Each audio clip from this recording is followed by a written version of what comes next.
नमस्कार दोस्तों, मैं किस्साबाज वाला लेकर आया हूँ कथा सम्राट मुंशी प्रेमचंद जी द्वारा रचित कई कहानियों का एक गुच्छा। दोस्तों, अगर हमारी कहानी आपको पसंद आए तो इसे लाइक, सब्सक्राइब और शेयर जरूर करें। तो आइए बिना देर किए शुरू करते हैं हम आज की कहानी। कहानी का शीर्षक है लाग डांट। जोखू भगत और बेचन चौधरी में 3 पीढ़ियों से अदावत चली आती थी। कुछ डांड मेड़ का झगड़ा था। उनके परदादों में कई बार खून खच्चर हुआ। बापों के समय से मुकदमेबाजी शुरू हुई। दोनों कई बार हाईकोर्ट तक गए। लड़कों के समय में संग्राम की भीषणता और भी बढ़ी, यहाँ तक कि दोनों ही अशक्त हो गए। पहले दोनों इसी गांव में आधे आधे के हिस्सेदार थे। अब उनके पास उस झगड़ने वाले खेत को छोड़कर एक अंगुल जमीन न थी। भूमि गई, धन गया, मान मर्यादा गई, लेकिन वह वाद विवाद ज्यों का त्यों बना रहा। हाई कोर्ट के वह धुरंधर नीतिज्ञ एक मामूली सा झगड़ा तय न कर सके। इन दोनों सज्जनों ने गांव को 2 विरोधी दलों में विभक्त कर दिया था। एक दल की भंग बूटी चौधरी के द्वार पर छनती, तो दूसरे दल के चरस गांजे के दम भगत के द्वार पर लगाते थे। स्त्रियों और बालकों के भी 2 दल हो गए थे। यहाँ तक कि दोनों सज्जनों के सामाजिक और धार्मिक विचारों में भी विभाजक रेखा खींची हुई थी। चौधरी कपड़े पहने सत्तू खा लेते और भगत को ढोंगी कहते। भगत बिना कपड़े उतारे पानी भी न पीते और चौधरी को भ्रष्ट बतलाते। भगत सनातन धर्मी बने तो चौधरी ने आर्य समाज का आश्रय लिया। जिस बजाज, पंसारी या कुंजड़े से चौधरी सौदे लेते, उसकी ओर भगत जी ताकना भी पाप समझते थे। और भगत जी की हलवाई की मिठाइयां, उनके ग्वाले का दूध और तेली का तेल चौधरी के लिए त्याज्य थे। यहाँ तक कि उनके आरोग्यता के सिद्धांतों में भी भिन्नता थी। भगत जी वैदक के कायल थे, चौधरी यूनानी प्रथा के मानने वाले। दोनों चाहे रोग से मर जाते, पर अपने सिद्धांत को न तोड़ते। जब देश में राजनीतिक आंदोलन शुरू हुआ, तो उनकी भनक उस गांव में आ पहुंची। चौधरी ने आंदोलन का पक्ष लिया, भगत उनके विपक्षी हो गए। एक सज्जन ने आकर गांव में किसान सभा खोली। चौधरी उसी में शरीक हुए, भगत अलग रहे। जागृति और बढ़ी, स्वराज्य की चर्चा होने लगी। चौधरी स्वराज्यवादी हो गए, भगत ने राजभक्ति का पक्ष लिया। चौधरी का घर स्वराज्यों का अड्डा हो गया, भगत का घर राजभक्तों का क्लब बन गया। चौधरी जनता में स्वराज्यवाद का प्रचार करने लगे। मित्रों, स्वराज का अर्थ है अपना राज। अपने देश में अपना राज हो वह अच्छा है कि किसी दूसरे का राज हो वह? जनता ने कहा, अपना राज हो वह अच्छा है। चौधरी, तो यह स्वराज्य कैसे मिलेगा? आत्मबल से, पुरुषार्थ से, मेल से। एक दूसरे से द्वेष करना छोड़ दो, अपने झगड़े आप मिलकर निपटा लो। एक शंका, आप तो नित्य अदालत में खड़े रहते हैं। चौधरी, हाँ, पर आज से अदालत जाऊं तो मुझे गौ हत्या का पाप लगे। तुम्हें चाहिए कि तुम अपनी गाढ़ी कमाई अपने बाल बच्चों को खिलाओ, और बचे तो परोपकार में लगाओ। वकील मुख्तारों की जेब क्यों भरते हो? थानेदार को घूस क्यों देते हो? अमलों की चिरौरी क्यों करते हो? पहले हमारे लड़के अपने धर्म की शिक्षा पाते थे, वह सदाचारी, त्यागी, पुरुषार्थी बनते थे। अब वह विदेशी मदरसों में पढ़कर चाकरी करते हैं, घूस खाते हैं, शौक करते हैं, अपने देवताओं और पितरों की निंदा करते हैं, सिगरेट पीते हैं, साल बनाते हैं और हाकिमों की गुड़धड़िया करते हैं। क्या यह हमारा कर्तव्य नहीं है कि हम अपने बालकों को धर्मानुसार शिक्षा दें? जनता, चंदा करके पाठशाला खोलनी चाहिए। चौधरी, हम पहले मदिरा को छूना पाप समझते थे, अब गांव गांव और गली गली में मदिरा की दुकानें हैं। हम अपनी गाढ़ी कमाई के करोड़ों रुपए गांजे शराब में उड़ा देते हैं। जनता, जो दारू भांग पिए उसे डांड लगाना चाहिए। चौधरी, हमारे दादा बाबा छोटे बड़े सब गाढ़ा गंजी पहनते थे। हमारी दादियां नानियां चरखा काता करती थीं। सब धन देश में रहता था। हमारे जुलाहे भाई चैन के वंशी बजाते थे। अब हम विदेश के बने हुए महीन रंगीन कपड़ों पर जान देते हैं। इस तरह दूसरे देश वाले हमारा धन ढो ले जाते हैं। बेचारे जुलाहे कंगाल हो गए। क्या हमारा यही धर्म है कि अपने भाइयों की थाली छीनकर दूसरों के सामने रख दें? जनता, गाढ़ा कहीं मिलता ही नहीं। चौधरी, अपने घर का बना हुआ गाढ़ा पहनो, अदालतों को त्यागो, नशेबाजी छोड़ो, अपने लड़कों को धर्म कर्म सिखाओ, मेल से रहो। बस यही स्वराज्य है। जो लोग कहते हैं कि स्वराज के लिए खून की नदी बहेगी, वे पागल हैं। उनकी बातों पर ध्यान मत दो। जनता यह बातें चाव से सुनती थी। दिनों दिन श्रोताओं की संख्या बढ़ती जाती थी। चौधरी के सब श्रद्धा भाजन बन गए। भगत जी भी राजभक्ति का उपदेश करने लगे। भाइयों, राजा का काम राज करना और प्रजा का काम उसकी आज्ञा का पालन करना है। इसी को राजभक्ति कहते हैं, और हमारे धार्मिक ग्रंथों में हमें इसी राजभक्ति की शिक्षा दी गई है। राजा ईश्वर का प्रतिनिधि है, उसकी आज्ञा के विरुद्ध चलना महान पातक है। राज विमुख प्राणी नरक का भागी होता है। एक शंका, राजा को भी तो अपने धर्म का पालन करना चाहिए। दूसरी शंका, हमारे राजा तो नाम के हैं, असली राजा तो विलायत के बनिए महाजन हैं। तीसरी शंका, बनिए धन कमाना जानते हैं, राज करना क्या जाने। भगत, लोग तुम्हें शिक्षा देते हैं कि अदालतों में मत जाओ, पंचायतों में मुकदमे ले जाओ, लेकिन ऐसे पंच कहाँ हैं जो सच्चा न्याय करें, दूध का दूध और पानी का पानी कर दें। यहाँ मुंह देखी बातें होंगी, जिनका कुछ दबाव है उनकी जीत होगी, जिनका कुछ दबाव नहीं वो बेचारे मारे जाएंगे। अदालतों में सब कार्रवाई कानून पर होती है, वहाँ छोटे बड़े सब बराबर हैं, शेर बकरी एक घाट पर पानी पीते हैं। दूसरी शंका, अदालतों का न्याय कहने को ही है, जिनके पास बने हुए गवाह और दांव पेंच खेले हुए वकील होते हैं उसी की जीत होती है।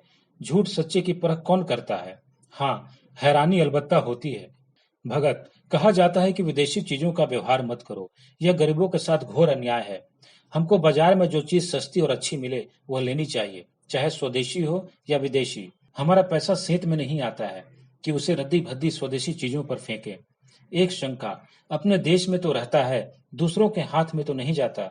दूसरी शंका, अपने घर में अच्छा खाना न मिले तो क्या विजातियों के घर का अच्छा भोजन खाने लगेंगे? भगत, लोग कहते हैं लड़कों को सरकारी मदरसों में मत भेजो, सरकारी मदरसे में न पढ़ते तो आज हमारी भाई बड़ी बड़ी नौकरियां कैसे पाते, बड़े बड़े कारखाने कैसे बना लेते। बिना नई विद्या पढ़े अब संसार में निवाह नहीं हो सकता। पुरानी विद्या पढ़कर पत्र देखने और कथा बाँचने के सिवाय और क्या आता है? राजकाज क्या पट्टी पोथी बाँचने वाले लोग करेंगे? एक शंका, हमें राजकाज न चाहिए, हम अपनी खेती बाड़ी में ही मगन हैं, किसी के गुलाम तो नहीं। दूसरी शंका, जो विद्या घमंडी दे उससे मूर्ख ही अच्छा। यही नई विद्या पढ़कर तो लोग सूट बूट घड़ी छड़ी हैट कैट लगाने लगते हैं और अपने शौक के पीछे देश का धन विदेशियों की जेब में भरते हैं। यह देश के द्रोही हैं। भगत, गांजा शराब की ओर आजकल लोगों की कड़ी निगाह है। नशा बुरी लत है, इसे सब जानते हैं। सरकार को नशे की दुकानों से करोड़ों रुपए साल की आमदनी होती है। अगर दुकानों में न जाने से लोगों की नशे की लत छूट जाए तो बड़ी अच्छी बात है। वह दुकान पर न जाएगा तो चोरी छिपे किसी न किसी तरह दूने चौगने दाम देकर सजा काटने को तैयार होकर अपनी लत पूरी करेगा। तो ऐसा काम क्यों करो कि सरकार का नुकसान अलग हो और गरीब रैयत का नुकसान अलग हो। और फिर किसी किसी को नशा खाने से फायदा होता है। मैं ही एक दिन अफीम न खाऊं तो गांठों में दर्द होने लगे, दम उखड़ जाए और सर्दी पकड़ ले। एक आवाज, शराब पीने से बदन में फुर्ती आती है। एक शंका, सरकार अधर्म से रुपया कमाती है, उसे यह उचित नहीं। अधर्मी के राज में रहकर प्रजा का कल्याण कैसे हो सकता है? दूसरी शंका, पहले दारू पिलाकर पागल बना दिया, लत पड़ी तो पैसे की चाट हुई। इतनी मजदूरी किसको मिलती है कि रोटी कपड़ा भी चले और दारू शराब भी उड़े? या तो बाल बच्चों को भूखा मारो, या चोरी करो, जुआ खेलो, या ईमान बेचो। शराब की दुकान क्या है? हमारी गुलामी का अड्डा है। चौधरी के उपदेश सुनने के लिए जनता टूटती थी, लोगों को खड़े होने की जगह न मिलती। दिनों दिन चौधरी का मान बढ़ने लगा। उनके यहाँ नित्य पंचायतों की, राष्ट्रोन्नति की चर्चा होती रहती। जनता को इन बातों में बड़ा आनंद और उत्साह होता। उनके राजनीतिक ज्ञान की वृद्धि होती। वह अपना गौरव और महत्व समझने लगे। उन्हें अपनी सत्ता का अनुभव होने लगा। निरंकुशता और अन्याय पर अब उनकी त्योरियां चढ़ने लगीं। उन्हें स्वतंत्रता का स्वाद मिला। घर की रुई, घर का सूत, घर का कपड़ा, घर का भोजन, घर की अदालत, न पुलिस का भय, न अमला की खुशामद, सुख और शांति से जीवन व्यतीत करने लगे। कितनों ने ही नशेबाजी छोड़ दी और सद्भावों की एक लहर सी दौड़ने लगी। लेकिन भगत जी इतने भाग्यशाली न थे। जनता को दिनों दिन उनके उपदेशों से रुचि होती जाती थी। यहाँ तक कि बहुधा उनके श्रोताओं में पटवारी, चौकीदार, मुद्रिस और इन्हीं कर्मचारियों के मित्रों के अतिरिक्त और कोई न होता था। कभी कभी बड़े हाकिम भी आ निकलते और भगत जी का बड़ा आदर सत्कार करते। जरा देर के लिए भगत जी के आंसू पूछ जाते, लेकिन क्षण भर का सम्मान आठों पहर के अपमान की बराबरी कैसे करता। जिधर निकल जाते उधर ही उंगलियां उठने लगती। कोई कहता खुशामदी का टट्टू है, कोई कहता खुफिया पुलिस का भेदी है। भगत जी अपने प्रतिद्वंदी की बड़ाई और अपनी लोक निंदा पर दांत पीस पीस कर रह जाते थे। जीवन में यह पहला ही अवसर था कि उन्हें सबके सामने नीचा देखना पड़ा।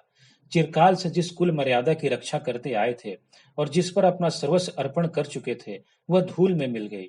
यह दाहमय चिंता उन्हें एक क्षण के लिए चैन न लेने देती। नित्य समस्या सामने रहती कि अपना खोया हुआ सम्मान क्यों कर पाऊं, अपने प्रतिपक्षी को क्यों कर पददलित करूं, कैसे उसका गरुड़ तोड़ूं। अंत में उन्होंने सिंह को उसी की मान में पछाड़ने का निश्चय किया। संध्या का समय था। चौधरी के द्वार पर एक बड़ी सभा हो रही थी। आसपास के गांव के किसान भी आए। हजारों आदमियों की भीड़ थी। चौधरी उन्हें स्वराज्य विषयक उपदेश दे रहे थे। बार बार भारत माता की जय जयकार की ध्वनि उठती थी। एक और स्त्रियों का जमाव था। चौधरी ने अपना उपदेश समाप्त किया और अपनी जगह पर बैठे। स्वयं सेवकों ने स्वराज फंड के लिए चंदा जमा करने शुरू किया। कितने में भगत जी ने न जाने किधर से लपके हुए आए और श्रोताओं के सामने खड़े होकर उच्च स्वर से बोले, भाइयों, मुझे यहाँ देखकर अचरज मत करो। मैं स्वराज का विरोधी नहीं हूँ। ऐसा पतित प्राणी कौन होगा जो स्वराज का निंदक हो, लेकिन इसको प्राप्त करने का वह उपाय नहीं है जो चौधरी ने बताया है और जिस पर तुम लोग लट्टू हो रहे हो। जब आपस में फूट और रार है, पंचायतों से क्या होगा? जब विलासिता का भूत सिर पर सवार है, तो नशा कैसे छूटेगा? मदिरा की दुकानों का बहिष्कार कैसे होगा? सिगरेट, साबुन, मोजे, बनियान, अधी, तंजेब से कैसे पिंड छूटेगा? जब रौब और हुकूमत की लालसा बनी हुई है, तो सरकारी मदरसे कैसे छोड़ेंगे? विधर्मी शिक्षा की बेड़ी से कैसे मुक्त हो सकोगे? स्वराज लेने का केवल एक ही उपाय है, और वह है आत्म संयम। यही महाऔषधि तुम्हारे समस्त रोगों का समूल नष्ट कर सकती है। आत्मा को बलवान बनाओ, इंद्रियों को साधो, मन को वश में करो। तुम्हें भ्रातृ भाव पैदा होगा, तभी वैमनस्य मिटेगा, तभी ईर्ष्या और द्वेष का नाश होगा, तभी लोग भोग विलास से हटेंगे, तभी नशेबाजी का दमन होगा। आत्मबल के बिना स्वराज कभी उपलब्ध न होगा। स्वयं सेवा सब पापों का मूल है। यही तुम्हें अदालतों में ले जाता है। यह तुम्हें विधर्मी शिक्षा का दास बनाए हुए है। इस पिशाच को आत्मबल से मारो और तुम्हारी कामना पूर्ण हो जाएगी। सब जानते हैं, मैं 40 साल से अफीम का सेवन करता हूँ। आज से मैं अफीम को गऊ का रक्त समझता हूँ। चौधरी से मेरी 3 पीढ़ियों की अदावत है। आज से चौधरी मेरे भाई हैं। आज से मुझे या मेरे घर के किसी प्राणी को घर के कते सूत से बुने हुए कपड़े के सिवाय कुछ और पहनते देखो तो मुझे जो दंड देना चाहो दो। बस मुझे यही कहना है, परमात्मा हम सबकी इच्छा पूरी करे। यह कहकर भगत जी घर की ओर चले कि चौधरी दौड़कर उनके गले से लिपट गए। 3 पुश्तों की अदावत एक क्षण में शांत हो गई। उस दिन से चौधरी और भगत साथ साथ स्वराज का उपदेश करने लगे। उनमें गाढ़ी मित्रता हो गई और यह निश्चय करना कठिन था कि दोनों में जनता किसका अधिक सम्मान करती है। प्रतिद्वंदिता वह चिंगारी थी जिसने दोनों पुरुषों के हृदय दीपक को प्रकाशित कर दिया था। धन्यवाद।